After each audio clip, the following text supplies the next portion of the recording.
नमस्कार, मैं हूं राम प्रकाश राय। हिमाचल और गुजरात में चुनाव विधानसभा के पूरे जोर शोर से सभी राजनीतिक दल तैयारियों में लगे हुए हैं। वहीं कांग्रेस और भारतीय जनता पार्टी का घमासान भी शुरू हो गया है। दरअसल ये घमासान चुनाव को लेकर जो समीकरण है उस पर नहीं है, बल्कि ये घमासान है चुनाव में जो घोषणाएं हो रही हैं उसको लेकर के। एक तरफ जहां भारतीय जनता पार्टी अभी जो इसी साल के शुरुआत में जो 5 राज्यों में जब विधानसभा के चुनाव हुए थे, उसमें उत्तर प्रदेश में जब विधानसभा के चुनाव होने थे उसके पहले एक भारतीय जनता पार्टी के ही संबंधित नेता जो वकील भी हैं, उन्होंने एक सुप्रीम कोर्ट में याचिका दायर की थी। ये जो याचिका थी वो फ्रीबीज को लेकर के थी, यानी जो जिसे बाद में प्रधानमंत्री ने अपने पूरे कई भाषणों में जोर शोर से मुफ्त की रेवड़ियाँ कह करके और इस मुद्दे को उठाया था। ये मुफ्त की रेवड़ियाँ क्या थी? दरअसल जो तमाम दलों द्वारा चुनाव के लिए जो वादे किए गए लोगों के लिए कि हम ये सुविधाएं देंगे, तमाम योजनाएं, उनको ये कहा गया कि रेवड़ियाँ बांटी जा रही हैं, मुफ्त की रेवड़ियाँ कहा गया। हालांकि अब जब हिमाचल के विधानसभा चुनाव में भारतीय जनता पार्टी का संकल्प पत्र आया तो जो भारतीय जनता पार्टी की घोषणाएं थी वो भी कुछ वैसी ही थी। इसके बाद कांग्रेस की तरफ से भारतीय जनता पार्टी पर आरोप लगा। इसके अलावा ये मुद्दा भी तेज़ी से उठा कि आखिर क्या भारतीय जनता पार्टी द्वारा किए गए ये घोषणाएं फ्रीबीज नहीं हैं? क्या ये घोषणाएं मुफ्त की रेवड़ियां नहीं हैं?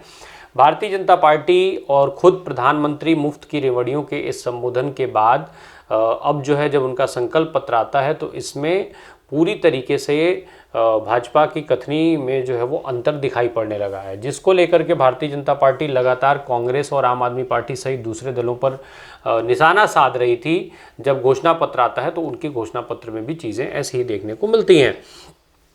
हिमाचल में अभी जब संकल्प पत्र जारी हुआ भारतीय जनता पार्टी का, तो भारतीय जनता पार्टी की तरफ से छठी से लेकर के और 12वीं तक की जो छात्राएं हैं उनके लिए साइकिल, जो उच्च शिक्षा में हैं उनके लिए मुफ्त में स्कूटी, इसके अलावा जो बीपीएल परिवार हैं उनकी महिलाओं को मुफ्त में एलपीजी सिलेंडर देने की बात कही गई है। साथ ही साथ जो गर्भवती महिलाएं हैं उनको 25,000 रुपये की आर्थिक सहायता देने की बात कही गई, वित्तीय सहायता देने की बात कही गई है। वहीं गुजरात में भारतीय जनता पार्टी का संकल्प पत्र अभी जारी नहीं हुआ, पर उसके पहले ही पार्टी अनाउंस कर चुकी है कि जब जो पीएम उज्ज्वला योजना है उसके अंतर्गत 2 सिलेंडर जो है वो मुफ्त में दिए जाएंगे। अब जब इस तरीके की घोषणाएं खुद भारतीय जनता पार्टी के द्वारा की जा रही हैं तो फिर ऐसे में सवाल उठना लाजिम है कि क्यों, आखिर क्या ये जो घोषणाएं हैं वो फ्रीबीज में नहीं आती? क्या ये घोषणाएं मुफ्त रेवड़ियों के अंतर्गत नहीं आएंगी?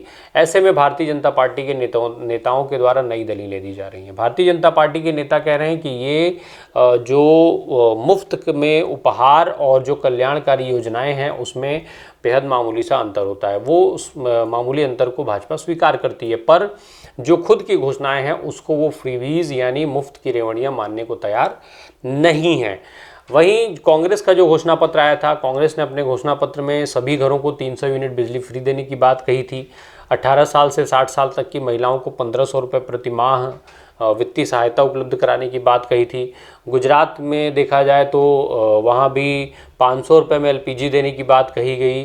साथ ही साथ 300 यूनिट फ्री बिजली का वादा वहाँ भी किया गया। इसके अलावा केजी से पीजी तक की जो महिलाओं की शिक्षा है उसको फ्री करने की बात कही गई।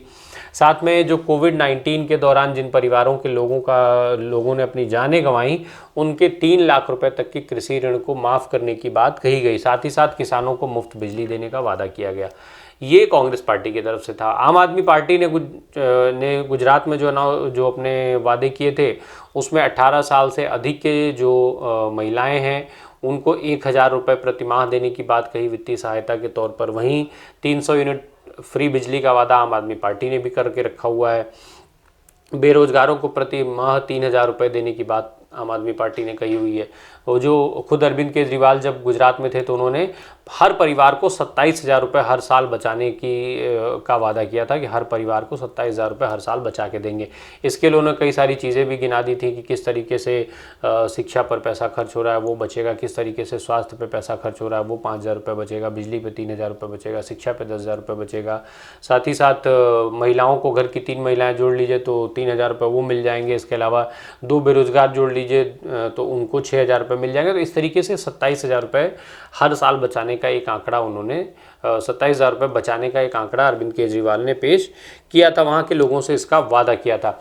वहीं जो भारतीय जनता पार्टी के राष्ट्रीय अध्यक्ष हैं जेपी नड्डा, उन्होंने इसे सिर्फ जो है आम आदमी पार्टी का प्रलोभन बताया था। दूसरी तरफ वो अपने गृह राज्य हिमाचल में भाषण के दौरान उन्होंने कहा था कि जो कल्याणकारी योजनाएं हैं और जो फ्रीबीज़ हैं, मुफ्त उपहार बांटने की बातें हैं, उसमें मामूली सा अंतर होता है। उन्होंने उसके अंतर को स्पष्ट भी किया कि जो बिजली मुफ्त जो देने की बात है वो फ्रीबीज़ है, जबकि जो किसी के घर तक बिजली पहुंचाई जाए तो वो योजना है। इस तरीके के और भी कई वरिष्ठ नेताओं के बयान इस तरीके के देखने को आपको मिल जाते हैं कि अगर आप उसमें उनके हिसाब से भारतीय जनता पार्टी के नेता जो दावा कर रहे हैं उनके हिसाब से कि ये जो योजनाएं हैं वो लोगों को सशक्त बनाने के लिए की जा रही है, महिलाओं को सशक्त बनाने के लिए किया जा रहा है, ये किसी तरीके की मुफ्त की रेवड़ी के अंतर्गत नहीं आता है। तो अब ये जो दोनों तरफ के अनाउंसमेंट हैं वो अपने आप में बड़े सवाल खड़े कर रहे हैं। एक तरफ जहाँ कांग्रेस पार्टी इसको लेकर के भारतीय जनता पार्टी के दोहरे चरित्र की बात कर रही है, वहीं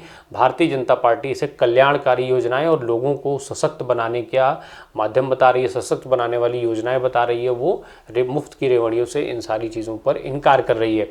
दरअसल मुफ्त की रेवड़ियों की बात हुई थी जो उत्तर प्रदेश विधानसभा चुनाव के पहले भारतीय जनता पार्टी से जुड़े हुए एक वकील हैं अश्विनी उपाध्याय, उन्होंने सुप्रीम कोर्ट में एक याचिका दायर की थी। इस याचिका में उन्होंने जो तमाम पार्टियों के द्वारा वादे किए जा रहे हैं मुफ्त में लोगों को तमाम तरीके की सुविधाएं देने की, उस पर सवाल उठाते हुए रोक लगाए जाने की मांग की थी। सुप्रीम कोर्ट पर इसमें कई बार सुनवाई भी हुई। सुनवाई के दौरान फिर बाद में सुप्रीम कोर्ट ने इसको लेकर के कमेटी बनाने का आदेश किया था, क्योंकि वहाँ पर सवाल ये उठता है कि आखिर किस तरीके से यह तय होगा कि जो विभिन्न राजनीतिक दल सरकार में आने पर लोगों के लिए मुफ्त के वादे कर रहे हैं वो कल्याणकारी योजनाएं हैं या फिर वो मुफ्त की रेवड़ियां हैं, जिस तरीके से भारतीय जनता पार्टी जिस मामूली अंतर को स्वीकार भी कर रही है। तो ऐसे में ये बड़ा सवाल सुप्रीम कोर्ट के सामने भी था। फिर सुप्रीम कोर्ट ने इस पर एक कमेटी बनाने की बात कही थी जिसमें तमाम सारे लोग रहेंगे जो ये तय करेंगे कि किस तरीके की वादों को फ्रीबीज माना जाए, किस तरीके के वादों को फ्रीबीज ना माना जाए, इसको कैसे तय किया जाए। इन सब पर विस्तृत विचार विमर्श करने के लिए कमेटी बनाने की बात कही थी और फिलहाल जो है वो मामला चल रहा है। तो ऐसे में एक तरफ जहां भारतीय जनता पार्टी पर यह आरोप लग रहा है कि अपनी सुविधा के अनुसार वो चीज़ों को कहते हैं, अपनी सुविधा के अनुसार, जब अब उसके साथ ही साथ कांग्रेस की तरफ से ये बयान भी आ रहा है, उनके कई नेताओं के द्वारा ये बयान आया कि चूँकि हिमाचल में भारतीय जनता पार्टी ये देख रही है कि उसकी जो सियासी ज़मीन है वो खिसकती हुई दिखाई दे रही है, जो वहाँ पे चुनाव हार रही है भारतीय जनता पार्टी, इसलिए इस तरीके के वादों को लेकर के उनको सामने आना पड़ा, क्योंकि बीते 5 सालों में उन्होंने कोई काम किया नहीं। जो इनकी राष्ट्रीय प्रवक्ता हैं, सोशल मीडिया को हेड करती हैं सुप्रिया सुले, उन्होंने अपने बयान में कहा था कि जो 2022 में जो भारतीय जनता पार्टी का संकल्प पत्र है वो 2017 के संकल्प पत्र की पूरी तरीके से कॉपी है, और इस दौरान चूँकि खोखले वादे किए गए, कोई भी काम भारतीय जनता पार्टी की सरकार नहीं कर पाई, इसीलिए वो फिर से उसी तरीके के वादों को लाना पड़ा। तो ये एक बड़ा विवाद है कि क्या कौन सी योजनाएं जो है वो मुफ्त की रेवड़ियों के अंतर्गत आएंगी, कौन सी योजनाएं जो है वो कल्याणकारी योजनाएं आएंगी, इनके बीच का अंतर कैसे स्पष्ट होगा। हालांकि इस बीच में कई चर्चाएं और भी हुई थी, जिसको में इस चीज़ पर चर्चा हुई थी कि जो राजनीतिक दल वादे कर रहे हैं कि हम मुफ्त में लोगों को ये सुविधाएं देंगे सरकार बनाने के बाद, तो उनके लिए जो बजट चाहिए वो बजट कहाँ से आएगा, वो खर्च कैसे मेंटेन होगा, ये सब सारे सवाल भी कई बार उठ चुके हैं। चुनाव आयोग से भी इसके लिए कई बार बात हुई कि चुनाव आयोग की तरफ से इन सब के संबंध में नोटिस जारी किया जाए, पार्टियों से ये पूछा जाए कि जो भी मुफ्त की योजनाओं की आप बात कर रहे हो उनके पीछे का जो खर्च है वो कैसे आएगा, कहाँ से पूरा किया जाएगा। तो बहरहाल ये तमाम तरीके के जो विवाद हैं, जो चुनाव के समय पर जो इस तरीके की चीज़ों की इस तरीके के विवाद जोर पकड़ते हैं और ये पार्टियों के लिए लाभदायक होते हैं। ऐसे में अब कुल मिलाकर जो भाजपा पर कांग्रेस का आरोप है, वहीं भाजपा जो जिस मामूली अंतर को स्वीकार कर रही है, उन दोनों में कैसे सामंजस्य बैठाएगी, ये देखने वाली बात होगी। बने रहिए हमारे साथ। धन्यवाद।